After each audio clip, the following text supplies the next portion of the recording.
is everyone? Thank you for being here today.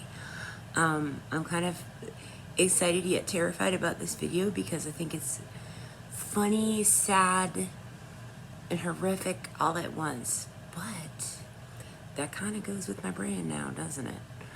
I thought I would talk to you guys today about real life, true stories of things that have happened in Indy.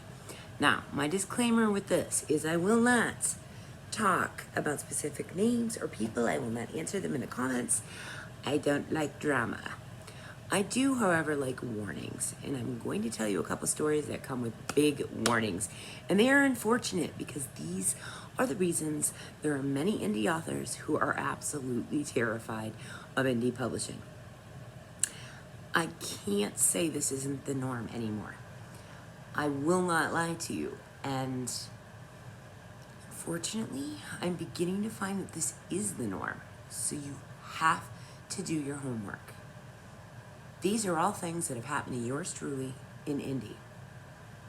I have signed up for multiple box sets, and somewhere along the way, the publisher has decided either to not do the box set, not promote the box set, not pay royalties on the box set, not honor the contract of the box set, not revert rights on the box set. One of them faked her death, true story. Watch them delete accounts and blame Facebook for it. Not respond to authors asking for royalties. And these are sets with huge buy-ins. So there's that. That's a fun time in Indy. I can tell you I have lost about $2,000 to buy-ins for box sets to promotion that didn't actually get promoted. These things are real. They really do happen.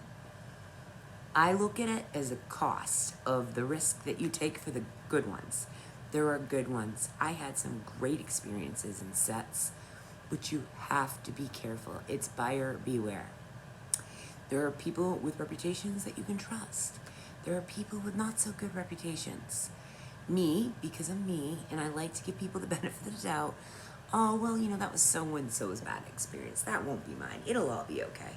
I pay my authors, so these people will pay theirs. These are the things I told myself. Be careful, guys. When you sign up to write for a charity anthology, make sure the money actually goes to the charity. And if people claim they donated it to the charity, then they shouldn't have any problem handing every author in there a receipt of that donation. That simple. Not really a hard thing.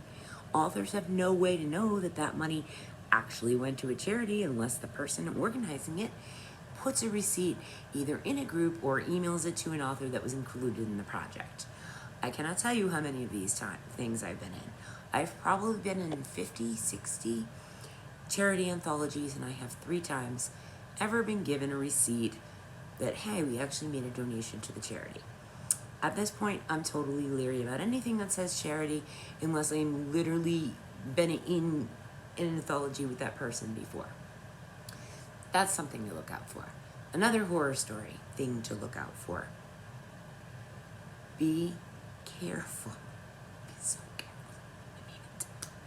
I can't stress this enough. Before you agree to a project, pay a buy-in. Pay attention to dates. I don't know who knows this or who doesn't, and I learned it the hard way. PayPal claims can only go 6 months. If you pay money and sign up for a project that is more than 6 months out, and the person running that project says, nah, I don't want it anymore. No, thank you. You have no recourse with PayPal. So your only recourse at that point in getting your money back is 1, hope that they're a decent human being, and I have had that happen, and they just refund you. 2, that you want to, because it's cheap, I'm sure, sue someone across states, which probably, from what I hear, costs thousands. For what? Like a $400 buy-in? So that could happen if you even have the real name, because remember, people in India are working with pen names. At that point, who knows if you get paid back? You can hope that maybe a cease and desist letter will help, something, but honestly, don't count on getting that money back.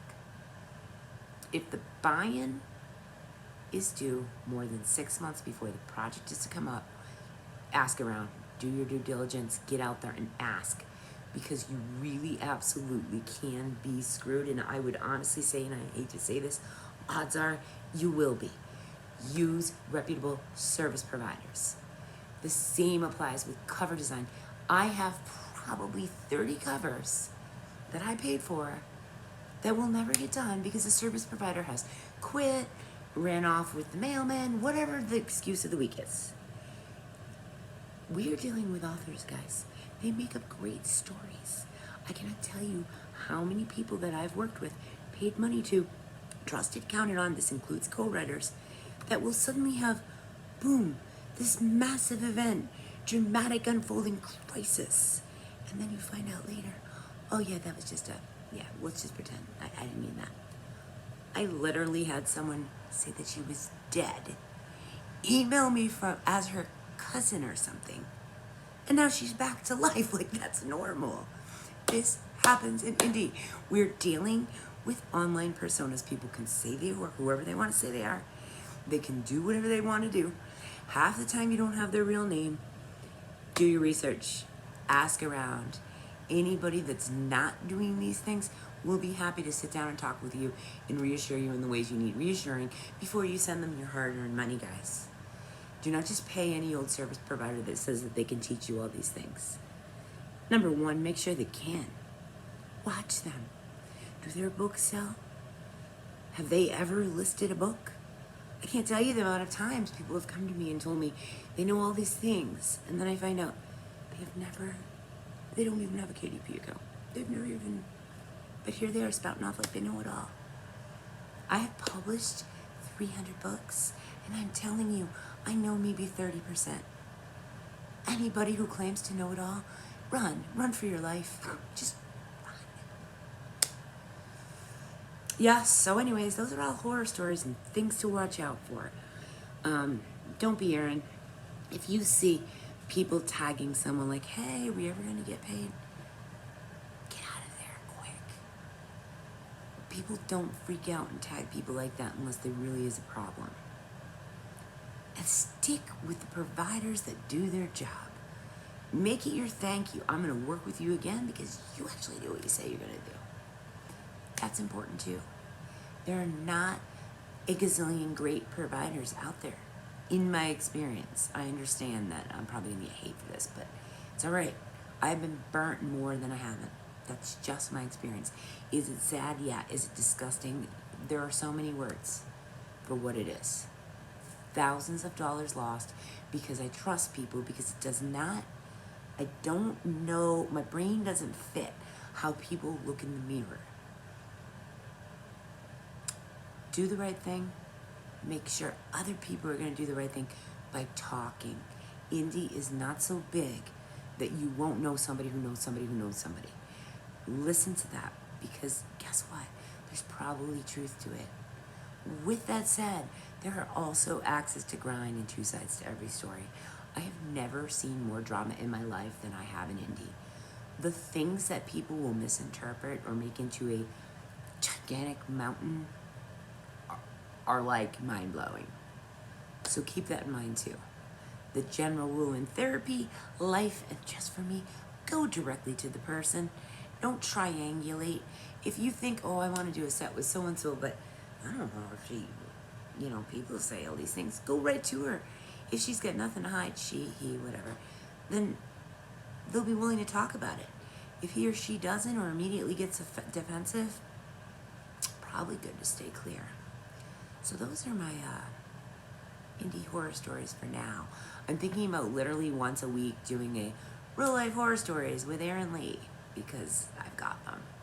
Till next time, guys, peace, love, books, crazy, do your research.